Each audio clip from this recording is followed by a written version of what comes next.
Thus begins the tale of Tricky Fox, retold by Jim Aylesworth, illustrated by Barbara McClintock. Please open the book. This book has been read today by Kyle Hearn, assisted by Zion Hearn and Isaiah Hearn. Once upon a time, began the kindly teacher, in woods that aren't so very far away, Tricky Fox was bragging to Brother Fox. "Stealing chickens is too easy," said Tricky Fox. "I'm going to get me a fat pig." "I'll eat my hat if you do," said Brother Fox. "There ain't no fox in this whole wide woods that can even carry a fat pig." "I could," said Tricky Fox. "If I was to fool a human into putting one into a sack for me, I could. I'll show you." And Tricky Fox, he picked up his sack and he ran off into the woods.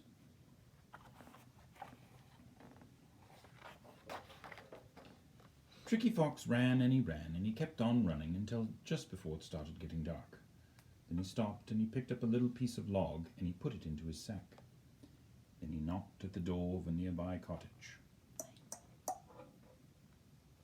When the lady opened the door, Tricky Fox hunched over like he was feeble. In a rickety voice he said, "I'm on my way to Bonnie Bunny Bay. The night grows cold and I'm so old. Please let me stay."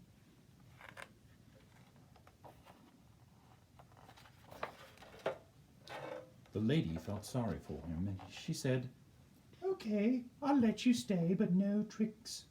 "Oh no," said Tricky Fox. "I'm so worn out I can't think of anything but curling up in front of your fire. I'm just worried about my sack is all. I don't like for anyone to look in it and I'm too tired to guard it." "Don't worry," said the lady. "Leave it with me, I won't look in your sack." "I know you won't," grinned Tricky Fox, and he handed her his sack and he pretended to fall asleep.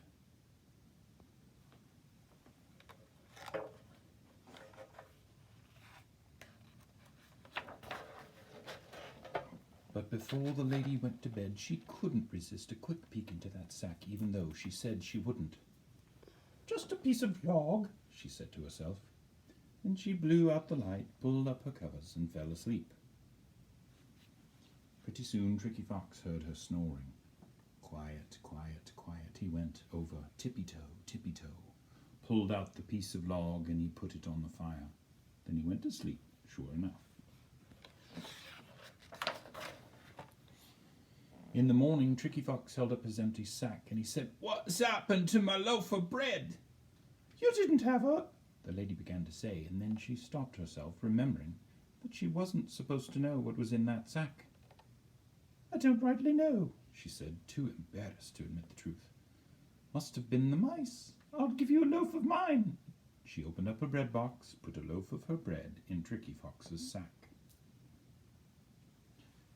"Thank you very kindly," said Tricky Fox, and he took the sack and he ran off into the woods, and as he ran he sang this sassy song. "I'm so clever, T-E-E, trick, trick, tricky, yes sirree. Snap your fingers, slap your knee, human folks ain't smart like me."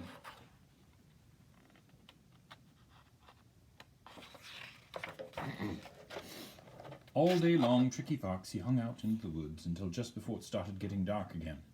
Then he knocked on the door of another nearby cottage.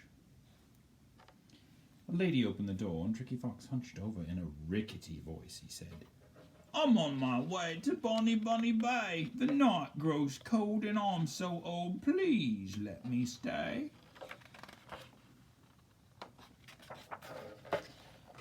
The lady felt sorry for him too, and she said, "Okay, I'll let you stay, but no tricks." "Oh no," said Tricky Fox. "I'm just worried about my sack is all. I don't like for anyone to look in it and I'm too tired to guard it." "Don't worry," said the lady. "Just leave it with me, I won't look in it." But even so, this lady couldn't resist a quick peek into that sack either. "Just a loaf of bread," she said to herself, and she went to sleep. When Tricky Fox heard her snoring, quiet, quiet, quiet, he went over tippy-toe, took out his loaf of bread, and he gobbled down the whole thing. Then he went to sleep, sure enough. The next morning, Tricky Fox held up his empty sack, and he said, "What's happened to my chicken?" "You didn't have a—" the lady began, and then she stopped herself, remembering that she wasn't supposed to know what was in that sack. "I don't rightly know," said the lady, too embarrassed to admit the truth. "It must have flown out the window. I'll give you one of mine." She took the sack and she headed out to her hen house. And when she was gone, Tricky Fox, he danced around and he laughed and he sang his sassy song. "I'm so clever, T-E-E, trick, trick, tricky, yes-sirree. Snap your fingers, slap your knee, human folks ain't smart like me." And then she came back. Tricky Fox took the sack and he ran off with it. All day long, Tricky Fox hung out in the woods until just before it started getting dark again. Then he knocked on the door of another nearby cottage. A lady came to the door, and Tricky Fox hunched over. In a rickety voice, he said, "I'm on my way to Bonny Bunny Bay. The night grows cold, and I'm so old. Please let me stay." This lady felt sorry for him too, and she said, "Okay, I'll let you stay, but no tricks."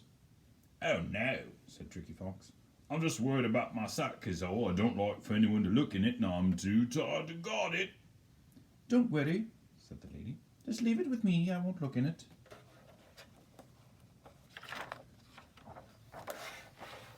But the lady couldn't resist a little peek either. "Just a chicken," she said to herself, and she went to sleep. And just as it had happened before, when Tricky Fox heard her snoring, he went over quiet, quiet, quiet, tippy-toe, tippy-toe. And he took that chicken out and he let it loose.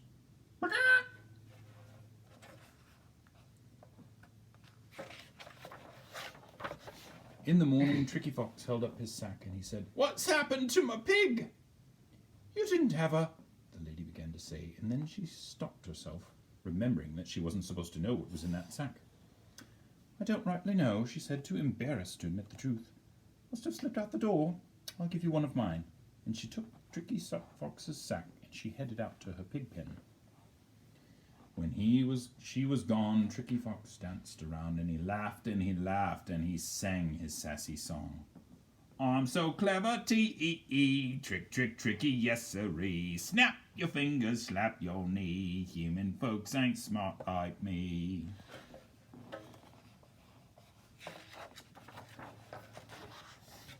But Tricky Fox hadn't counted on an important thing, and that was that this particular lady was a teacher. And Tricky Fox didn't know that teachers are not so easy to fool as regular humans are, and this lady had gotten suspicious.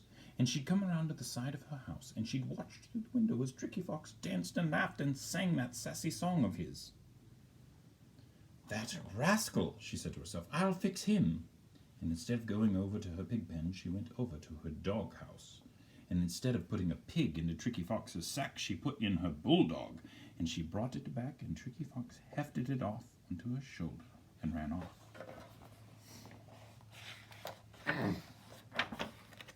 When Tricky Fox got home, Brother Fox was waiting for him. And when Brother Fox saw that sack, which looked for all the world like there was a fat pig inside of it, he sadly took off his hat. And true to his word, he began biting and chewing and biting and chewing until it was gone.